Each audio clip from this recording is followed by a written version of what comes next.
Welcome to All Things Financial with Jack Driscoll. Each week, Jack takes on all things you thought were hard to understand about your finances and makes it fun, easy, but most of all interesting. From insurance to the best way to save your money and squeeze the most out of the dollars you put aside for your rainy day. And now you have a friend in the money business. Here's your host, Jack Driscoll. Okay, everyone, as promised, I will get into the big issue, as I referred to last week, of the weakest link that I find in financial planning. A financial plan, to refresh your memory, I feel is only as strong as its weakest link. So our issue when we do financial planning is to look at every single category and see the ones that have been unaddressed or see the ones that have been very feebly addressed. But usually we're finding there are certain areas in people's lives and finances they'd prefer ignored. And the one that we find being ignored a lot in your working years is not ensuring your income if you become disabled. The one biggest gap we seem to be finding in the retirement years is not ensuring the ability to pay for nursing home costs or for care to be able to stay in your home if you should need nursing home type care. Hey, listen, one of the biggest issues we want to provide when we're retired is to be able to stay in our home. So if we should need some levels of care, we really want the opportunity that if it's possible, that care could be provided while we're in our own homes so that we don't have to move into a nursing home. So what I'm looking at when I look at financial planning is, all right, how are we going to be able to do that? We hope you'll never need it, but if you ever do, have we made arrangements so that you can afford yourselves the opportunity to stay at home? So that's what we're going to get into. Usually, money controls a lot of our personal decisions. And in this case, there's no exception. Money will drive the quality of care, if you get care at all, who provides that care, and how much of a burden or responsibility you'll shift onto your other family members if anything happens to you. So while you're listening to the show and watching the video, I want you to remember, if you want a copy of any of these videos, we do send them out on email. Please feel free to contact us. Get your email address to us. We'll put you on the list. You'll be able to have these on video. This whole series I'm doing now, you may want to invite some other people to listen to. You may want to invite them to tune in every Saturday morning at 8:30 a.m. to 9 a.m. This show airs on the radio. It's WWNL AM 1080. So you can have them tune in or get a copy of their own of the show if they want to provide us with their emails. But this whole series I'm dealing with right now over the next few weeks is all about what are all the different alternatives and choices we have for taking care of situations for any loved one if they develop the need for nursing home care. We're running into it more and more. So I want you to think, if you need nursing home care, I want you to think, if your spouse needs nursing home care, and I mean 20 or 30 years from now, or I mean right now, I want you to think, if our parents need nursing home care, how will that affect you? You know, sometimes we look at the situation where, well, my parents never did anything, or they won't talk about their finances, or they're very private. Guess who that falls on if something happens to them? It falls on one of the kids or all of the kids, or it falls on the spouse. So typically that's what seems to happen. So you have a sense of responsibility to not let your parent off the hook of not willing to discuss these things when it's you or your spouse that may end up being the one, as the last resort, taking your job, resigning from your job because of your moral and ethical obligation to take care of your parent.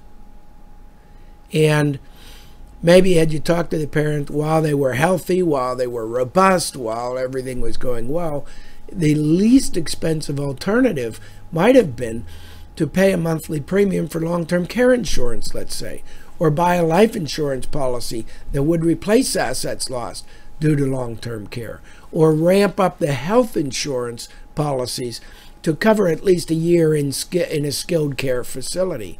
We're going to get into a lot of these details. We won't get into all the details. I can't. It's only a radio show. And this is a very complex area of financial planning. But let me just touch on how complex this can be and why all of your situations are unique and different. I just said you could, in some cases, enhance or ramp up your health insurance coverage to somewhat provide for skilled care facility, sometimes up to a year. Well, boy, that's a lot harder to do than how I just made it sound. You know, when you have health insurance, you can call and say, can I get skilled care on my policy?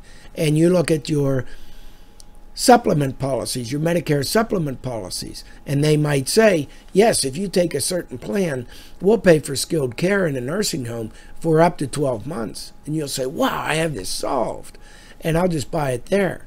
Well, what's happening is the words skilled care. The majority of people in a nursing home, it's been said to me, you can look up these statistics if you want in almost any magazine and even the government websites. Typically they are saying, even the Social Security Administration is saying, that only 2 to 5% of the people that are actually in the nursing homes receiving benefits are receiving skilled care. 95% of people in the nursing homes are not receiving skilled care. So we're thinking, what do you mean? I mean, what is skilled care?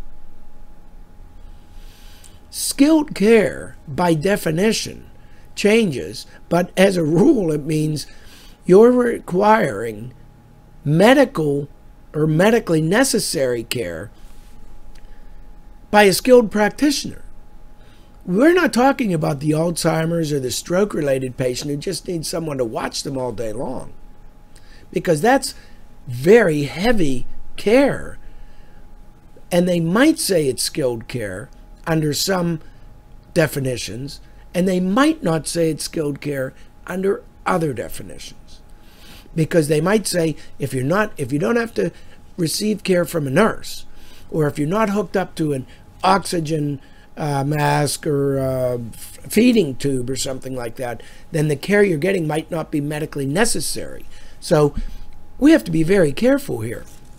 The Medicare and Medicaid type, well, not so much Medicaid, but the Medicare insurance definitions many times say to qualify for skilled care coverage on their policies, you have to first have been in a hospital for that same condition for at least 3, and then move to a nursing home. It has to be in the hospital. I think it's for at least 3 days, or you have to be moved directly from the hospital to the nursing home within at least 3 days to qualify for skilled care. So you have to go directly from the hospital. Hey, folks, that's not how it happens a lot of times. In fact, the majority of times, people are in a hospital. They come home, they try to make it on their own, the family tries to take care of them. After a week or a month or months of trying and trying, they find they cannot take care of the parent the way they thought they could, or the parent fell again upstairs in the bedroom, or who's going to be there 24/7. The parent, if it's an Alzheimer's or dementia situation, might wander off in the middle of the night while the caregiver, the daughter or son, is sleeping, thinking they're protected there. All the doors were locked. The problem is they're locked from the inside. They're easy to unlock. So it's a whole new set of criteria here when we talk about this. So then the children or the caregivers or the family says, we have to get them into the nursing home. You put them into a nursing home. And even if they otherwise would qualify for skilled care, The Medicare supplement insurance policies may say, no, they didn't come directly from a hospital, we won't pay the claim. So skilled care is really tough to qualify for the coverage benefits. So that's what I mean when I touch on these subjects on the radio and it sounds like, okay, we have it solved. No, it's not that easy, folks. This is tough. This is the toughest area in financial planning I know of.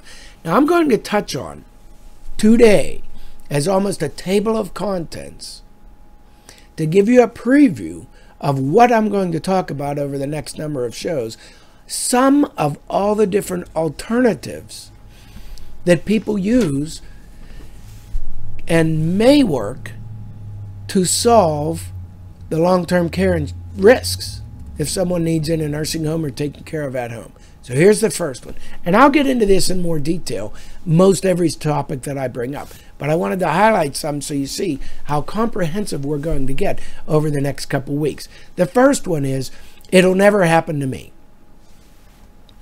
So we're dealing with someone, it's the do-nothing plan. I'm not going into a nursing home. My parents never went into a nursing home. They were either taken care of by the family or we have a short lifespan, whatever I'll call it excuse. Whatever the excuse or avoidance mechanism is, so they don't have to talk about it, it deals with, it'll never happen to me. That's the one I referred to last week when I said, just take me out in the backyard, they'll say, and shoot me or whatever. Ridiculous statements. Now, so that's the do-nothing plan. Well, the do-nothing plan works because all the plans work. You know, in every area of your lives, do-nothing plans work. They just work horribly because what that sometimes means is, okay, spend all your money away. Hurt all the people around you. Impoverish your spouse.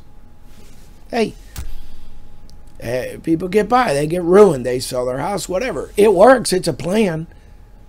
It's not our optimum plan, but a lot of people have the do-nothing plan. It works. You have a bill in a nursing home, $8,000 a month. Your kids or whoever, they're writing a check for $8,000 a month. So care is getting paid for. Maybe they couldn't get you into a good nursing home. Maybe you're in a bad nursing home. Whatever. It's still a do-nothing plan. Do-nothing plans work. They just don't usually work the way you would have designed it had you taken time to think about it. It probably wouldn't be the choice of all of these 10 or 11 options I'm going to give you today. That probably would not have been your first choice if we had gone through all these options. You would have probably chosen a less painful and less expensive option. The next plan would be, my kids will take care of me. My son or daughter will come in. They already said they're never going to put me in a nursing home, or worse, you as parents have imposed on your kids, don't you ever put me into a nursing home, which is a horrible obligation and burden for some because, you know, in the old days, we didn't have two-income families. Today, we do. So that's requiring, in many cases, whoever that caregiver, daughter or son is, to quit their job and lose that income and lose their financial security to come in and try to take care of you, or you move in with them. But that's the son or the daughter plan. A lot of parents tell me, I don't want to be a burden on anyone if anything happens to me. So they would rule out that plan. But a lot of others on plan avoidance strategies would say, you know, whatever happens, happens. They could spend my money. If there's any left, there's some left. And if there's none left, that's okay. Everybody's different. And I'm not saying none of these plans work. They all work. Some are just really painful, but they all work. The next one is, they'll just have to spend all my money. So it's not dealing with your kids being caregivers. It's, well, I'll go into a nursing home, and if there's any money left, they get some, and if there's not, they don't. So that's the plan where somebody says, and that's plan 3. I've already identified 3 plans. Plan 3 is, they'll just have to spend the money. If there's nothing left, there's nothing left. That plan works too. I will issue a caveat if you're married and have that statement versus if you're single and have that statement. They're two extremely different consequences.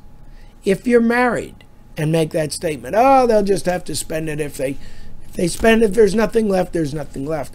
The problem is you're impoverishing your spouse, the healthy spouse at home. If you don't care about your spouse at home, that's your choice. Usually we have situations where we don't want to hurt the spouse at home. So we run into a situation we're trying to plan to not hurt the spouse at home or not impoverish the spouse at home. There was a Spousal Impoverishment Protection Act in 1989 that was passed to help with some of these provisions so the spouse at home does not get totally impoverished due to your lack of planning. What I mean by that is, even if you've not done any planning, the government has rules, the Department of Public Welfare, which is really run through Pennsylvania in this state. It's a state-by-state welfare type program that runs all these wiping out of money regulations and Medicaid planning and that type of thing. But what it pretty much means is the spouse at home can keep at least a house, can keep at least one car. This is Pennsylvania I'm talking about. Can keep a burial account or fund a burial account. Can keep some life insurance with cash value in it, but not much cash value. So almost all the life insurance has to be cashed in if it is a cash value form of life insurance. And some income for the spouse at home. Maybe $1,500 a month, maybe $2,500 a month or $2,200. There's a calculation because we're looking, when we talk about spending all the money for your care, we're looking at Medicaid, which is the medical program for people on public welfare. So we're looking at what are the Medicaid requirements to qualify for public welfare for Medicaid to pay the rest of the way for your nursing home. And that's where they're saying they have a resource assessment that they do, which is what are all the resources, assets that you own. And there's an income assessment where they go through what are all your income and all your expenses. And they evaluate how much is your spouse at home allowed to keep. So those are the two major tests there. So the spouse at home would not necessarily be totally wiped out, even by regulation. Problem is, if the income they're being allowed to keep is less than really they can keep the home or afford maintenance on the home or things like that, they may have to sell the home anyway. And when they do, it no longer becomes an exempt asset. It becomes cash, and it might get lost. And another issue that they allow is half of some of the assets, like investment accounts or savings accounts, up to, and I can't remember the limits, it's probably $110,000 or maybe even $140,000 by now. You need to check with specific lawyers who deal in this if you need fine points.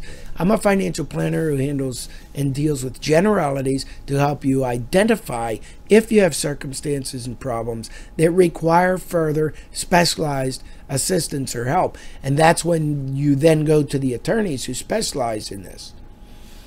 That's why I bring this show up, to help you identify situations you might not be aware of right now. All right, the next plan. So I've done the do nothing plan, the son and daughter will take care of me plan, the they'll just have to spend it on me plan. Here's the next plan, give it all away plan. Some people say, I'm going to give it all away now.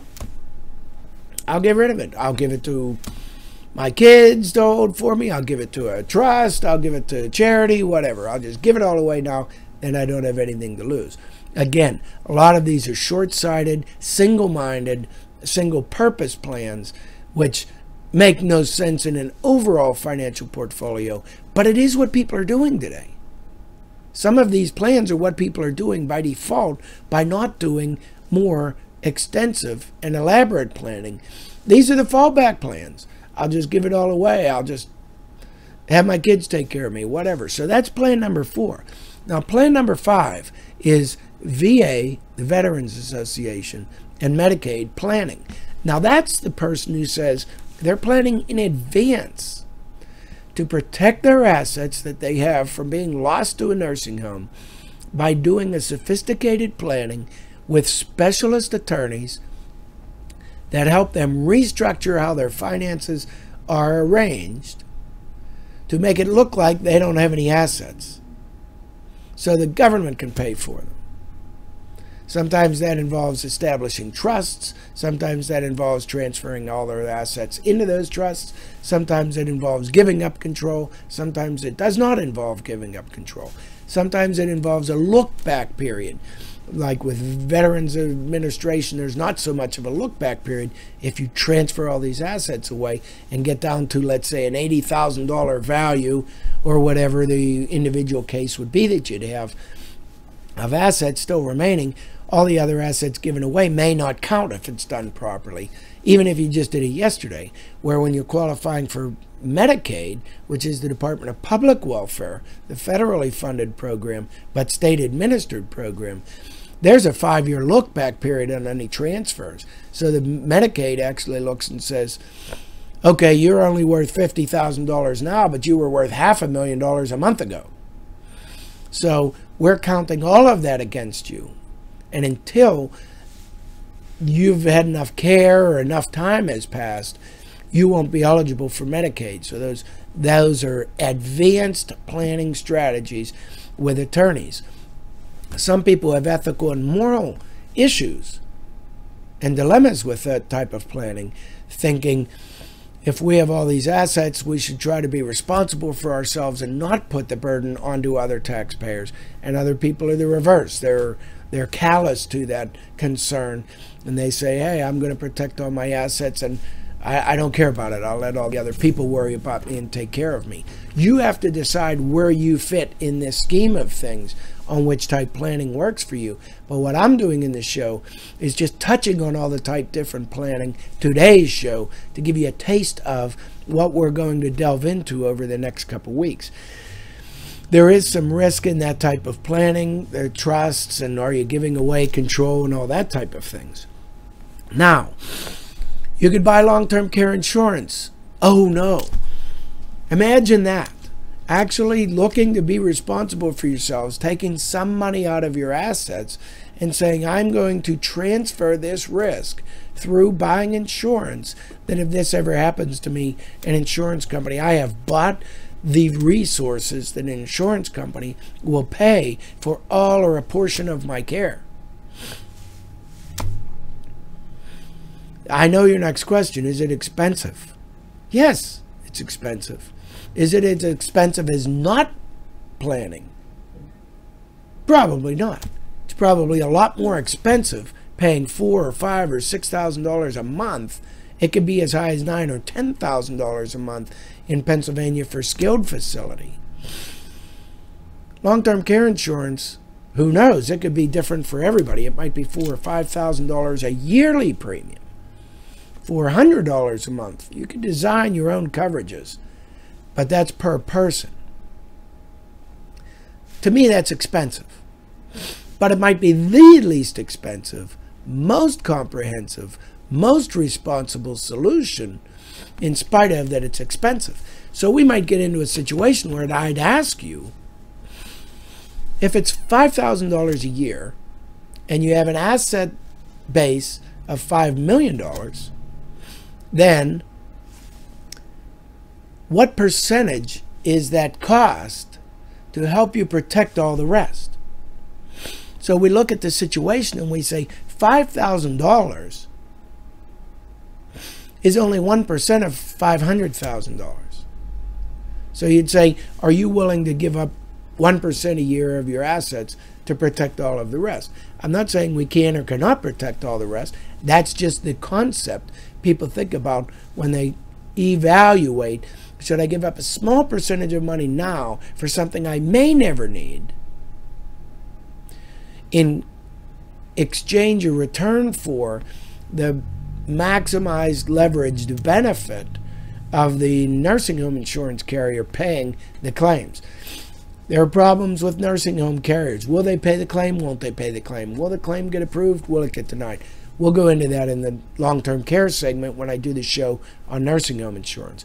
Other people will carve out assets. So again, I've gone through 1, 2, 3, 4, 5, the 6th plan. My 7th plan, people will carve out assets. They'll say, I'm going to carve out $500,000 out of my $2 million or $3 million, whatever it is. And they'll carve out the first 2 or 3 years worth of care. and they'll say, I am trying to help protect a portion, at least, of this care. So some people will try to carve out the asset.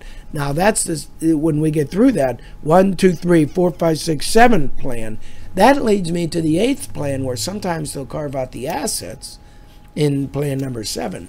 But when we jump to plan number 8, sometimes people will say, I'll carve out $300,000 or $500,000. But instead of having that money set aside to pay for the nursing home, I'll use that money as a one-time premium to buy life insurance to leverage up that amount. So they might hold out $300,000 and then go to an insurance company and say, will you accept this as a one-time premium? How much life insurance would I be able to purchase if I'm still young and healthy? The company might say, $300,000 will buy you $1 million life insurance. It might say it'll buy you $500,000 life insurance. It depends on your age. It depends on your health. Some might say, we won't give you the insurance. You're not healthy enough at all yet. But in any case, all of those options we'll be talking about in future shows. And then we can always do annuities with long-term care riders, life insurance with long-term care riders, and there are hybrid policies that pay both life and long-term care. So I just wanted to give you a sampling today of all the many types of solutions we'll be talking about and more over the next series of shows on this most complex issue. All right, folks, we're long out of time today. I ran long. I appreciate your listening, tuning into All Things Financial. We'll be back again next week. You've been listening to All Things Financial with your friend with the answers to all financial matters, Jack Driscoll of Driscoll Insurance and Financial Services. Securities and investment advisory services offered through Sage Point Financial Incorporated, a registered broker-dealer and registered investment advisor and member FINRA and SIPC. Driscoll Insurance and Financial Services is not affiliated with Sage Point Financial, Inc. or registered as a broker, dealer, or investment advisor. You can reach Driscoll Insurance and Financial Services Incorporated at 412-833-1500, and they are located at 2738 South Park Road, Bethel Park, Pennsylvania, 15102.